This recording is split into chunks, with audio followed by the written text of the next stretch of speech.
it's Michael with Central Alps, and today we are wrapping up the first of 3 parts on this 2017 Jeep Wrangler Rubicon build. We put a 4 1/4 inch lift on it, some 38 1550 R20 BlackBear mud terrain tires, and some 20x12 XD 831, otherwise known as Chopstick wheels.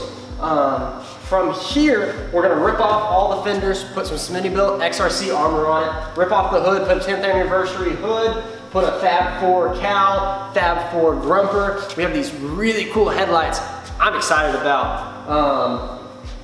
We're gonna put some door skins on, XRC cladding, rear armor, DV8, TC1, spare tire carrier, wet sounds on the interior, diamond stitched leather, backup camera, and we're also going to re-gear it to a 538 gear. So keep up to date, keep watching, see how this build progresses. And again, if you have any questions, feel free to leave us a comment or shoot us an email. Also, feel free to give us a call or shoot us a text at 833-268-2577. Thanks for watching.